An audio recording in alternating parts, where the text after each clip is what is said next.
¿Qué tal? Bienvenidos a una edición más de Ventana Informativa. Este día nos acompaña el diputado Javier Palomo. Tenemos un tema muy importante para tratar y esto es el impago. Bienvenido, diputado Palomo. Gracias, licenciada Cristina. Para mí pues realmente es un gusto el poder compartir este espacio con ustedes y el poder también discutir ciertos temas en los cuales estoy seguro que todos los televidentes y los alumnos de la universidad pues están muy interesados en conocer. Gracias, y así es, este es un programa precisamente diseñado y producido por estudiantes de Francisco Gavidia Centro Regional de Occidente, y también agradecemos que este día nos encontramos en este bello lugar, es el restaurante Tela Picas, y le damos las gracias a ellos por el patrocinio de esta entrevista. Sí, correcto, es también un bonito lugar acogedor, al cual orgullosamente santaneco también, y que si pudieran venir a probar pues también creo que van a salir muy satisfechos. Pues bien, vamos a dar paso, diputado Palomo, a hablar de este tema. Fuera de cámaras platicábamos acerca de qué tiene que ser tratado de forma de que los ciudadanos podamos entenderlo, básicamente el impago. Para tener una noción general, el 7 de abril, El Salvador, nuestro estado, pues se declaraba en impago en cuanto a la deuda de pago de pensiones, un promedio de 57 millones de dólares que tenían que ser desembolsados y que fueron cancelados el 19 de abril, pero básicamente tomando pues dinero de otras circunstancias y por otras modificaciones a la ley del fideicomiso de previsión. Entonces, platiquemos un poco de eso. ¿A dónde nos lleva o nos llevaría este impago, diputado? Bueno, hacer un poquito de remembranza primero, o más bien primero conversemos qué es el impago. Perfecto. El impago se complica cuando hay una mala utilización de los fondos, de los compromisos que el gobierno debe de pagar con compromisos o préstamos que se adquirieron en el pasado. Entonces, estos compromisos sí los conoce el gobierno y sí está sabedor de lo que le tocaría en los siguientes años de aquí en adelante. Cuando en el 2016 se presentó la propuesta del presupuesto 2017, en ese entonces nosotros como fracción, como Arena, comentábamos de que los votos del presupuesto no se podían otorgar y que había que ver de qué manera el presupuesto se ajustaba y se veía la forma de tener un presupuesto constitucional, se decía, y financiado. Entonces creo que fuimos un poquito criticados por no dar los votos en ese entonces, y la razón se nos está dando ahora. ¿Por qué que era inconstitucional? Porque en ese entonces el presupuesto venía de una forma de que los gastos previstos no cuadraban con los ingresos presupuestados. Y acuérdense que si nos vamos a la economía familiar, yo gasto en mi casa según como yo gano, yo percibo, o todo el grupo familiar percibe, así como se está dando hoy por hoy, en donde tanto padre como madre muchas veces aportan a la economía familiar. Entonces, en ese entonces se decía que no existía una coherencia de lo que se estaba presentando. Aritmética legislativa fue lo que les permitió a ellos el poder aprobar ese presupuesto desfinanciado, con el cual se entró ya a operar en el 2017.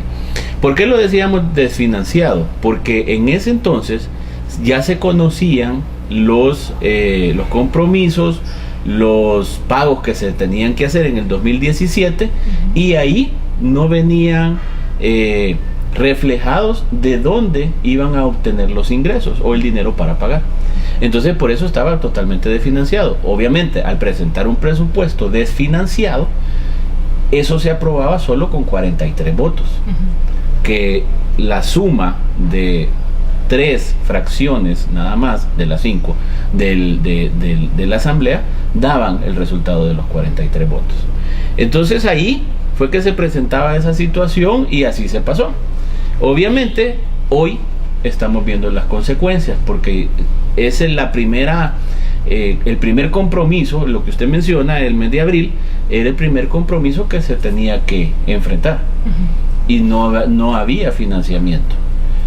De ahí se empieza a ver la manera de endeudar más el país, que era la situación que nosotros como fracción no queremos, porque el país ya tiene un nivel de endeudamiento, ya está, como decimos, con el agua como ya casi cerca de la nariz, para que seguirlo endeudando, es decir, subiendo el nivel del agua hasta llegar a un nivel insostenible, un nivel de ahogamiento, por así decirlo. Entonces, en el momento de abril, ¿qué es lo que pasó? Que cuando se presenta el momento de pagar, no había de dónde. Y ahí es donde empiezan a ver de qué manera hacían ajustes en diferentes carteras, en diferentes partidas presupuestarias para atraer ese dinero y poderlo cancelar. Ellos, si la intención, cuando digo ellos es el gobierno, si la intención hubiera estado de pagar desde un inicio, esos ajustes los hubieran podido hacer sin la necesidad de pasar la fecha del compromiso. Porque así fue, no se aprobó. Solo se postergó. Se quiso complicar más la situación. ¿Y por qué digo se quiso complicar más? Porque aquí traemos un cuadro de lo que significa o las fechas en que todas las empresas que analizan el riesgo país, el riesgo de la inversión, han ido degradando o han ido bajando de categoría a nuestro país. Y aquí eso pues posteriormente lo podemos dejar si ustedes desean.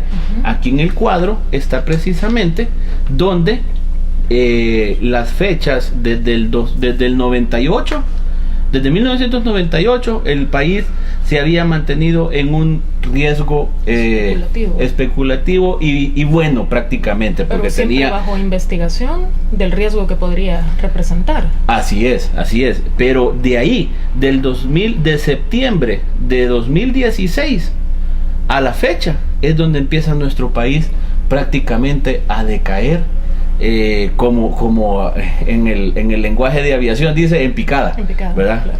Que iba decayendo más la calificadora, las calificadoras, porque no solo fueron una, son tres. Está Fitch, Moody's y Standard & Poor's. Entonces ellas iban degradando nuestra categoría de riesgo. Hoy por hoy, obviamente, cuando se da el pago, se para la picada, por así decirlo, la caída, ¿verdad? Pero se está viendo de qué manera eso se recupera, porque ya vamos a ver a qué nos referimos con ese riesgo país, qué es lo que nos puede venir a todos el no darle una reversión a esa calificación y irla mejorando. Entonces, al caer ahorita en triple C, que estamos, ¿verdad? Se hizo el cambio después del 19. Lo que pasa que es doble, pero el riesgo sigue. El riesgo sigue. Es que el riesgo, hablando ya en materia de lo que significa el riesgo, es, por ejemplo, si yo tengo ahorita en mi bolsa $100 y entonces yo con esos $100 yo quiero ver si me conviene comprar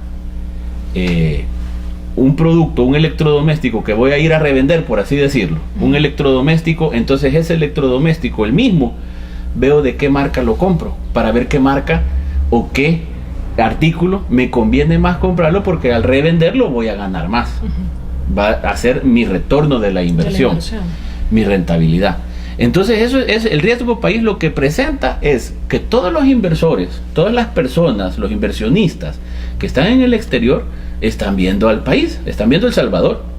Y entonces esas personas que tienen la posibilidad de venir a invertir, a poner su pisto, ya sea en una empresa, ya sea en bolsa de valores, ya sea en bonos, los famosos bonos, que nos referimos de eso, es poner su pisto para que la economía de El Salvador le están apostando a que eso crezca y entonces su dinero le va a retornar mayor dinero de lo que puso, o sea, le va a retornar la rentabilidad y la inversión de eso. Entonces ahí El Salvador, más o menos el año pasado, andaba como en el puesto 142 a nivel mundial. O sea, hay 141 países antes de El Salvador, los cuales están mejor calificados o que presentan un menor riesgo para que estas personas inviertan el dinero en ellos. Entonces, ahí es donde veamos realmente que representa el ir cayendo el riesgo país, el ir en picada de la economía, para cuando nosotros necesitemos crecimiento, necesitemos dinero, necesitemos proyectar el país en el exterior, necesitemos ayudas, como dicen a veces, si nosotros en nuestro entorno andamos con dificultades y queremos un préstamo, obviamente cuando salimos a ver quién nos presta, que es lo primero que nos van a decir, qué trabajo tenés, cuánto ganás, sí, cómo vivís, o sea, quién te conoce, todo eso. Entonces, eso mismo, esa misma reputación, ese mismo entorno es lo que hoy envuelve un país que se llama El Salvador. Muy bien. ¿Verdad? Bueno, pues tenemos todavía que hablar. Vamos a hablar un poco acerca de la modificación de ley que se hizo al FOP. Vamos a platicar un poco de qué representa que empresas u organizaciones que miden el riesgo, como bien lo mencionaba antes, como Fitch, como Standard & Poor's y Moody's, puedan ver a El Salvador como no apto para poder seguir otorgando ciertos préstamos. Volvemos después de una pausa. No se olvide que está en sintonía de Ventana Informativa de Universidad Francisco Gavidia, Centro Regional de Occidente.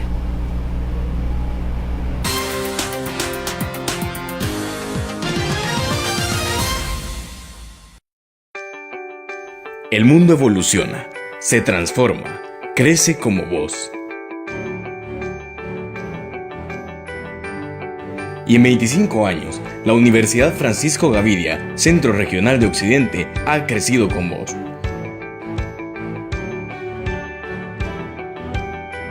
Somos la mejor elección en educación superior en Santa Ana.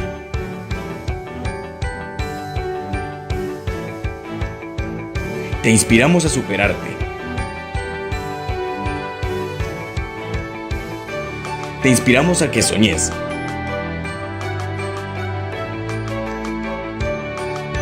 A que logres tus metas.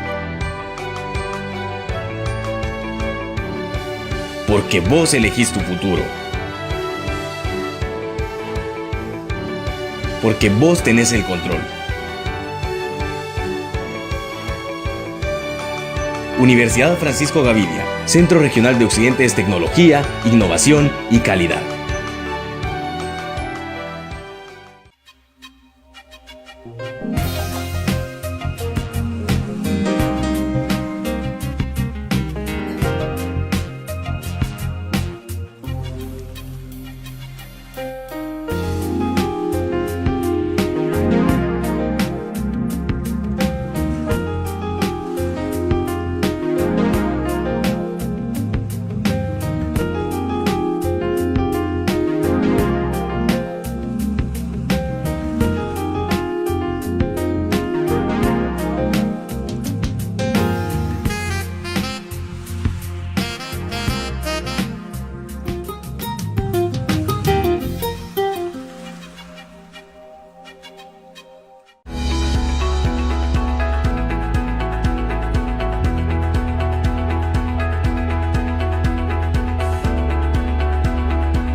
Gracias por sintonizarnos. Volvemos acá. Estamos en compañía del diputado Javier Palomo, de la fracción legislativa de Alianza Republicana Nacionalista, ARENA.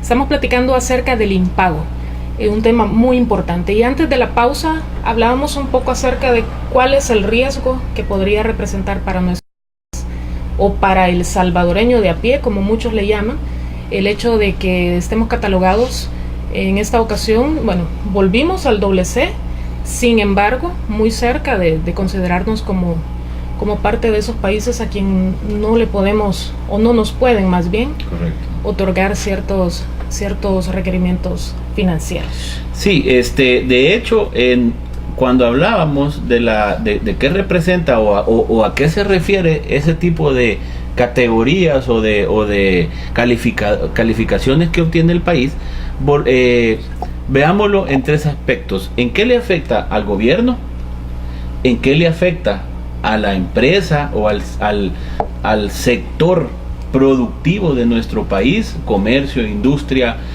artesanos, agricultores, a todos ellos, en qué le afecta esto, y también en qué nos afecta a nosotros los salvadoreños en nuestra casa, en nuestra tranquilidad y en nuestro bolsillo, pues, porque mientras estamos con trabajo, estamos con una estabilidad, estamos tranquilos en nuestra casa, ¿verdad? Y hablando sobre esa tranquilidad, hay un promedio, según el Instituto Salvadoreño del Seguro Social, de que trabajo estable, los salvadoreños en promedio tienen cerca de 700,000 en promedio. Me parece una cifra bastante reducida en comparación a estos 7 millones de habitantes que en promedio nosotros somos.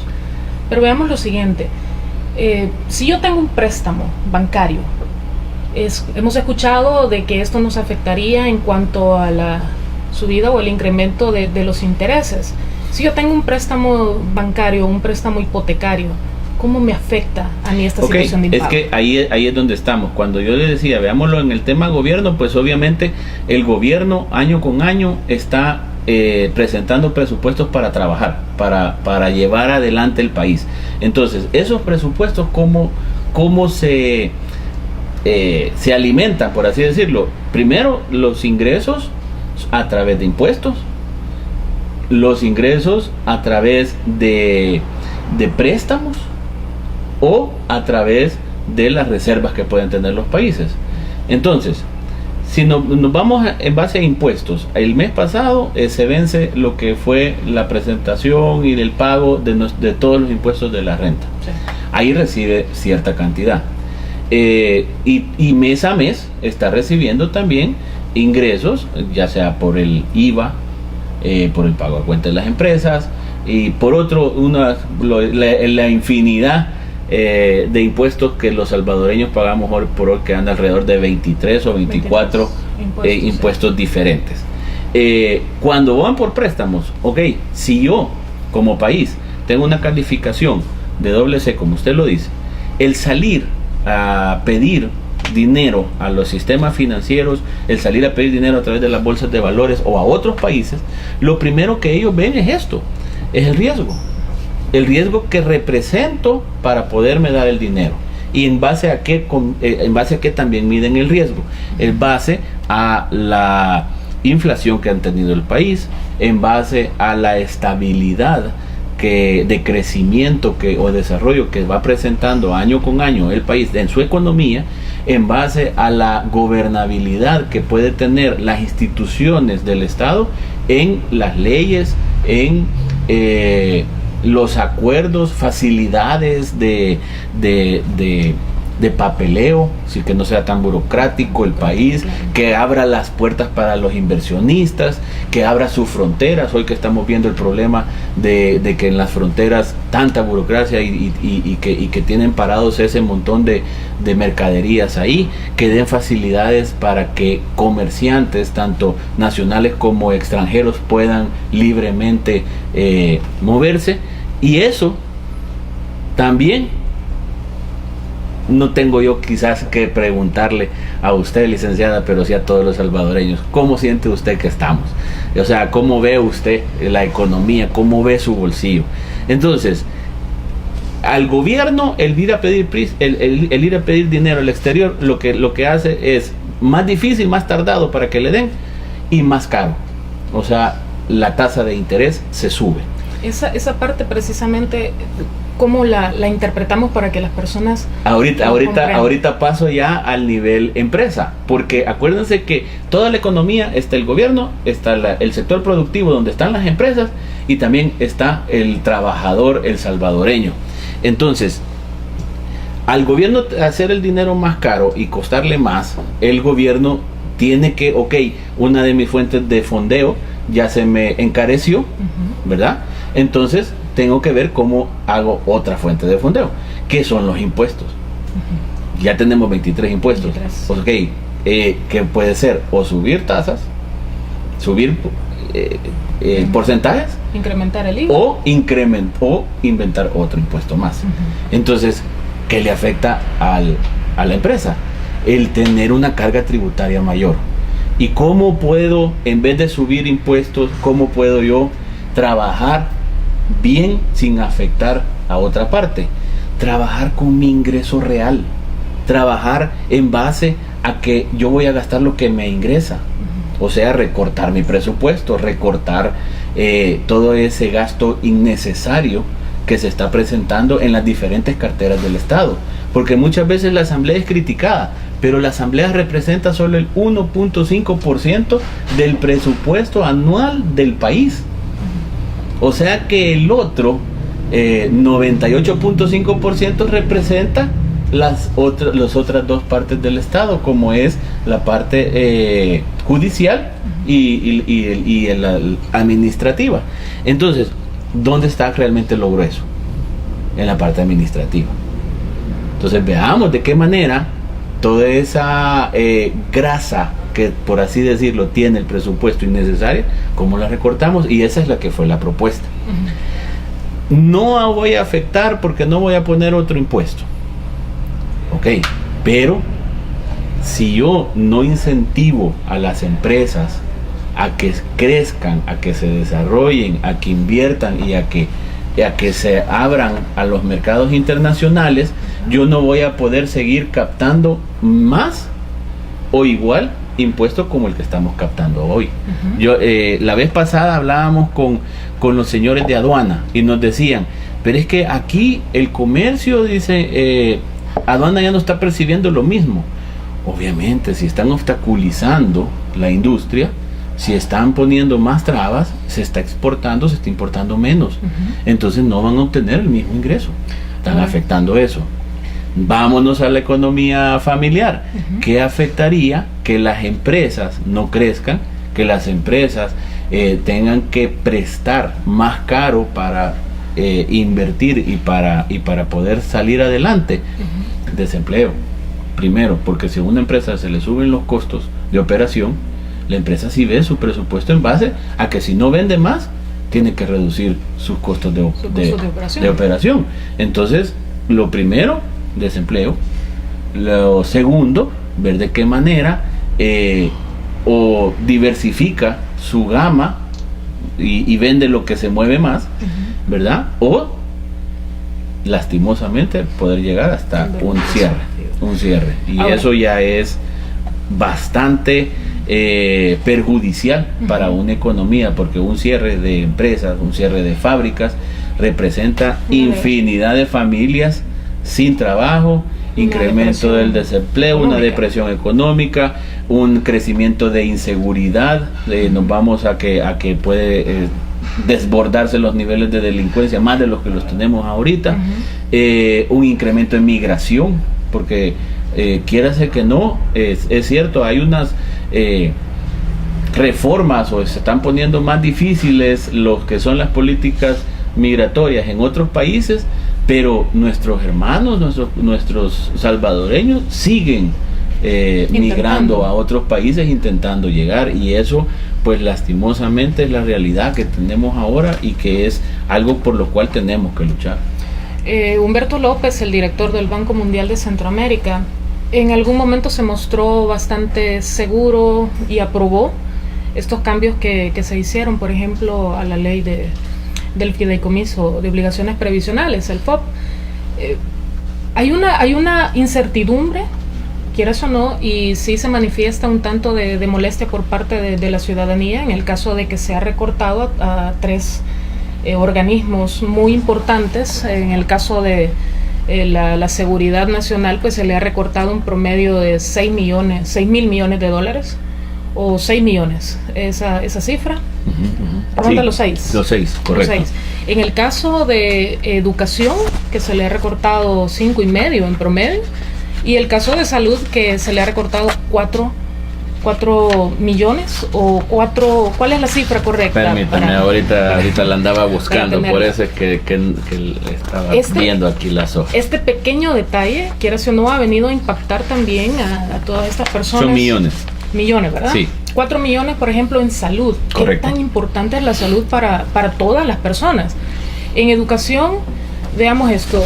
La educación, tenemos acá, según su dato, Aquí tenemos, ok, lo que se la ha recortado. educación son 5.58 millones, en salud son 4.13 millones, en obras públicas son 3.96 millones, en el Ministerio de Economía son 2.77 millones, en defensa nacional, o sea, en el ejército, son 2.67 millones, agricultura y ganadería 1.61,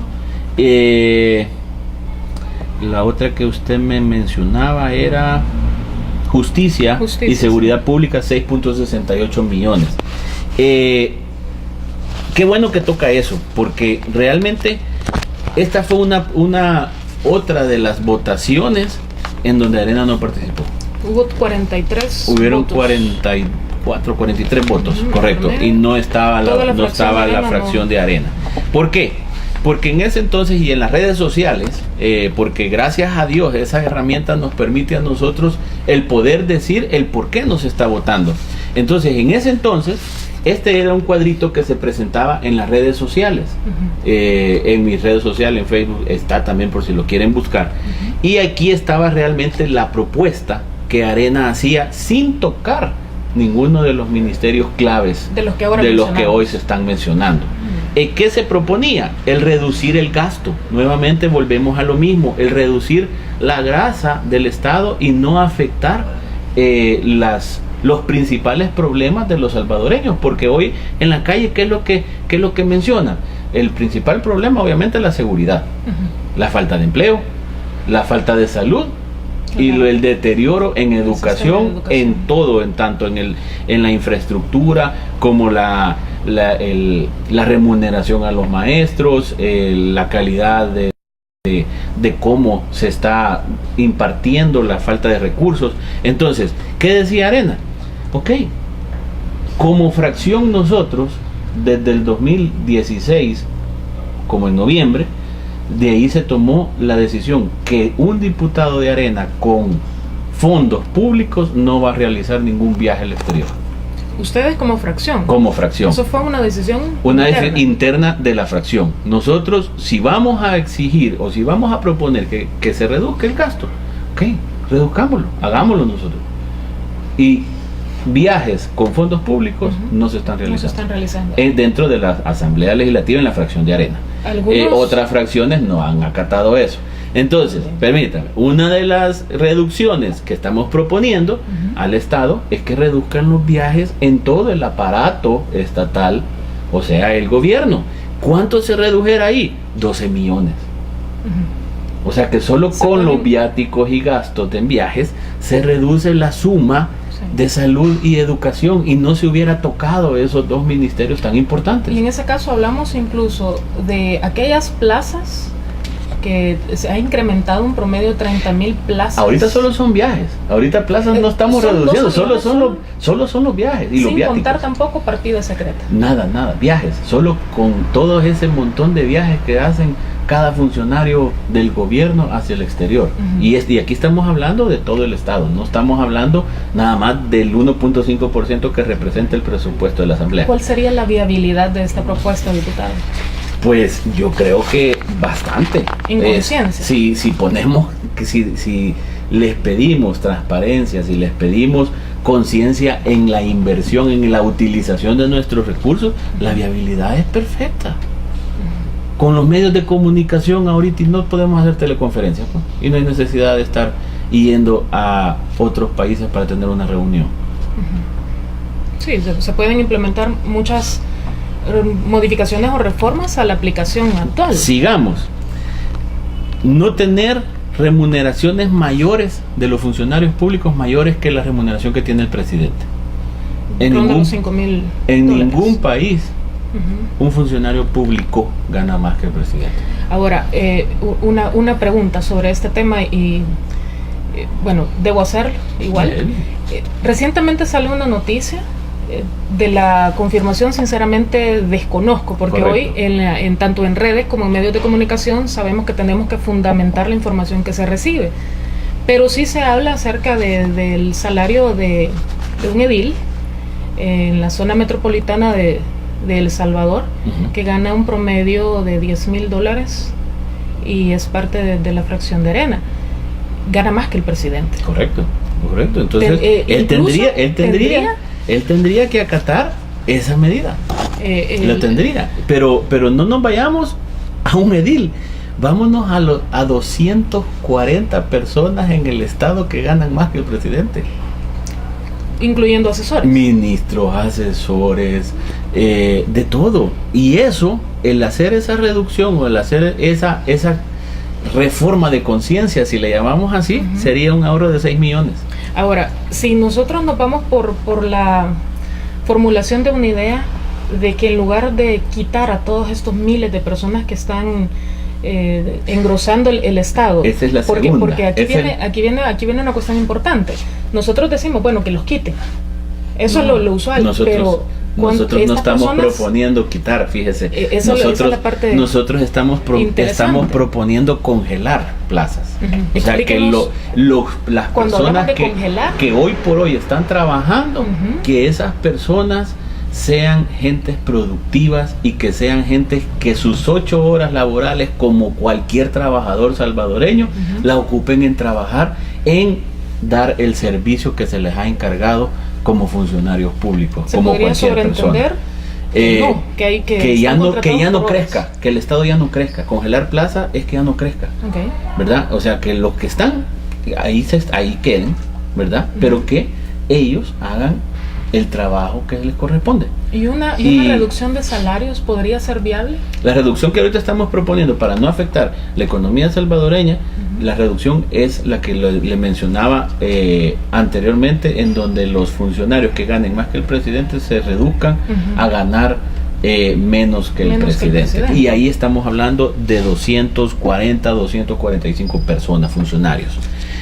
Otra reducción es en vehículos de gobierno y celulares a los funcionarios. O sea, hay una infinidad de unidades entregadas, y que si se reducen pudiera haber un ahorro ahí de 16 millones.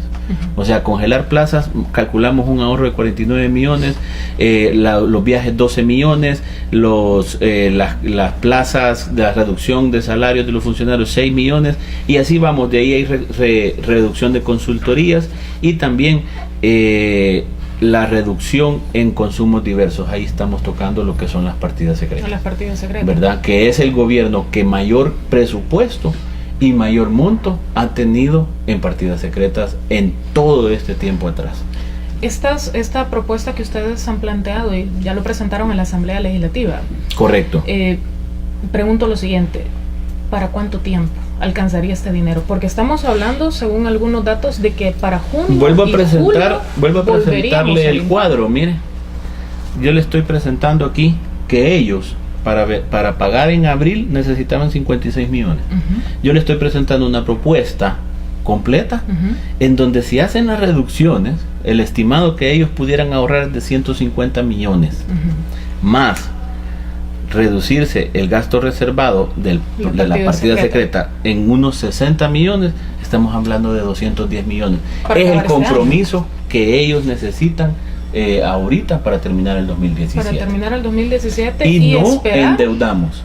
que para el próximo presupuesto lo incluyan desde el inicio. Exacto, ese ha sido uno de los correcto. Esperar a que analizar los compromisos que se van a tener que pagar en el 2018 para que en septiembre o octubre del 2017 presenten un presupuesto financiado y constitucional, en donde podamos también llegar a un consenso de todas las fracciones, porque si hay necesidad de un préstamo, pero que sea lo menos posible, porque se van a ver partidas reducidas en gastos, no en inversión, porque aquí no, si usted vio, nuestra propuesta no es tocar la inversión ni los programas ni nada de lo que se está dando en beneficio de la población, es tocar lo superfluo. Hablemos ahora un poco del tema fiscal. Hay un promedio de 200,000 millones y un poco más que no se están pagando al fisco.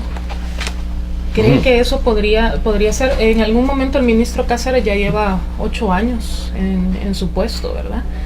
Y se esperaba que en algún caso pues apretara un poco a ciertas áreas que están cometiendo elusión y evasión de impuestos. Sí. Solo en ese conjunto de áreas habría un promedio disponible de 200,000 millones de dólares.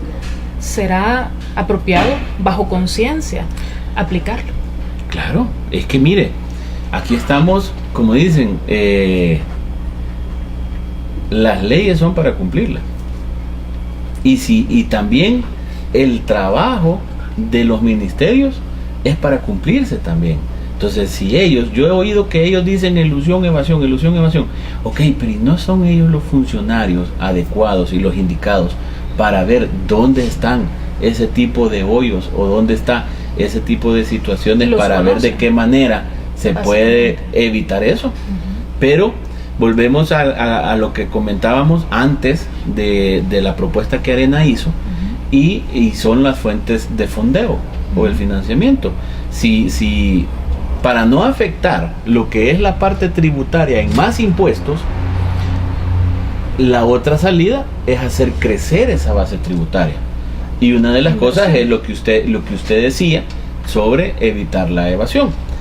Pero otra es ver de qué manera nosotros podemos facilitarle al empresario, al micro y pequeño empresario, el formalizarse. Porque aquí vemos que hay un mercado informal que es más grande que el mercado formal. Entonces, ¿cuánto se estará dejando de percibir en ese sector? ¿Y por qué mejor no le apostamos a ver cómo las personas de ese sector desean formalizarse y desean empezar a tributar o a ser entes formales dentro de la economía? Y eso, fíjese que gracias a Dios tengo la oportunidad de estar en la Comisión de Economía de la Asamblea Legislativa, y hoy por hoy estamos viendo una ley que ya se hizo las consultas necesarias a la población y ya se van a comenzar a legislar. Esta ley viene a ser una reforma a incentivos y fomento de la micro y pequeña empresa de El Salvador. Y ahí cuando le digo ya se hicieron las consultas necesarias, es porque como este programa de micro y pequeña empresa está inmerso dentro del Ministerio de Economía en la cartera de CONAMIPE, entonces se está viendo cómo se fortalece más CONAMIPE para que ellos se salgan de ahí, ser una autónoma, y que esta institución pueda dirigir funciones que vayan orientadas a incentivar al micro y pequeño empresario a su formalización. Entonces ahí estamos nosotros automáticamente creciendo lo que es toda la base tributaria de nuestro país, sin necesidad de tocar incremento de impuestos o de poner un nuevo impuesto. Sí, entonces esa es parte de la base y la incentivación del sector productivo. Y vámonos a otra cosa, si ese es parte del trabajo que le debería de corresponder al Ministerio de Economía. O sea, si yo estoy viendo en el país que mi mercado, la mayor parte de él es sector informal, ¿quién tiene el problema? O sea, ¿es porque estoy haciendo mal el trabajo yo o porque los informales no quieren? Y eso nos preguntábamos. Y en la Comisión de Economía recibimos a unos sindicalistas, a unos representantes del sindicato de vendedores por cuenta propia, que está a nivel nacional. Y ellos nos decían, miren señores diputados, cuando esa ley esté, por favor, familiaricémosla, conozcámosla, porque a nosotros nos interesa meternos al mercado formal.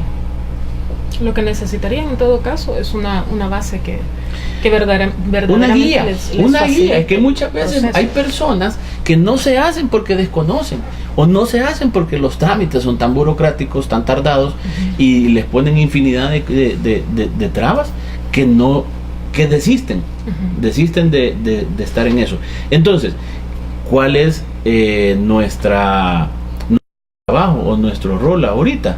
Es sacar esa ley y ver de qué manera se puede trabajar en conjunto, haciendo equipo con ellos, para ver que la base tributaria crezca en base al número de contribuyentes y no en base a incremento de impuestos o nuevos impuestos. Entonces yo siento que ahí sí es un trabajo fundamental para poder ver la manera de que este país salga adelante y que podamos nosotros como salvadoreños ver ese desarrollo que lo veíamos antes, porque ahorita en estos últimos 2 años estamos quizás peor que de los años 80. En algún dato se informaba acerca de que, por ejemplo, El Salvador una vez en la última centuria se dio en impago, y fue precisamente durante el gobierno de Maximiliano Hernández Martínez. 85 años hace de que se dio en impago, y incluso se menciona de que ni siquiera en tiempo del conflicto armado se había llegado a una etapa como la que estamos ahora. Para cerrar, diputado Palomo, este es un tema del que no vamos a dejar de hablar en bastante tiempo, creo yo. Sí. A lo mejor ya para este 2017, gracias a las redes y a los demás medios de comunicación, quieras o no, esto se ha vuelto de voz popular. Y está bien, informarnos es una de las bases principales para que nosotros no podamos ser manipulados y podamos desarrollar un pensamiento crítico.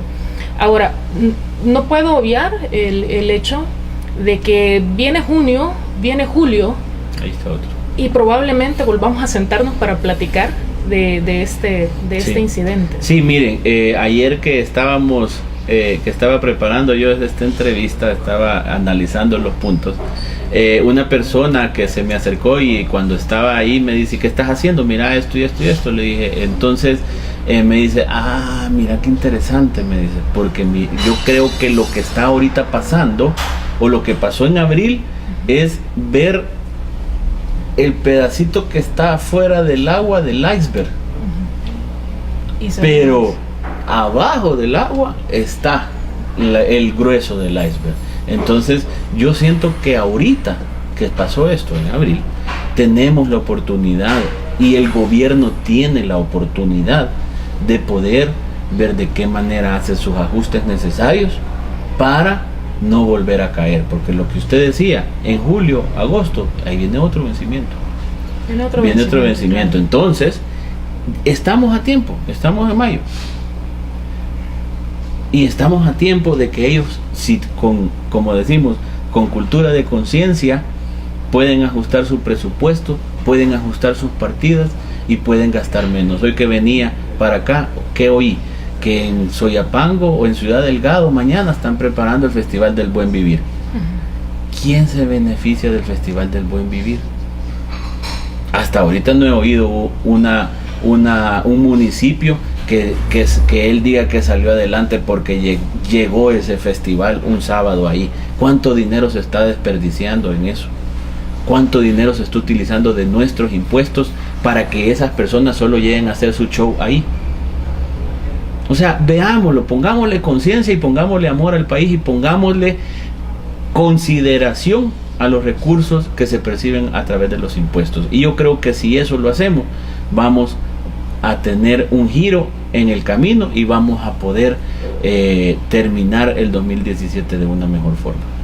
La voluntad política es algo muy importante y algo que todos los salvadoreños, independientemente de los cargos que se tengan en algún punto, porque somos políticos. Correcto. En algún caso todos deberíamos de llevarlo muy, pero muy en serio.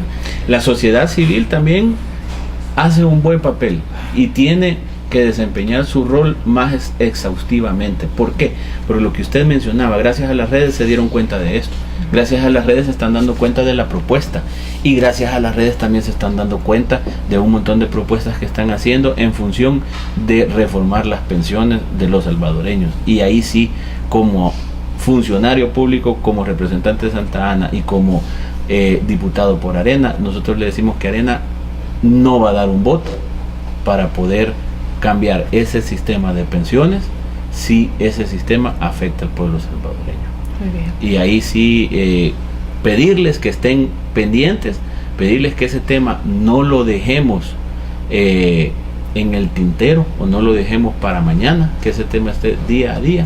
La sociedad civil pendiente de que no vayan a tomar ese tipo de fondeo, que no vayan a querer jalar más fondos del sistema de pensiones de los salvadoreños, el gobierno, porque ya vemos lo que está pasando, que la rentabilidad de nuestras cotizaciones son las que están bajando.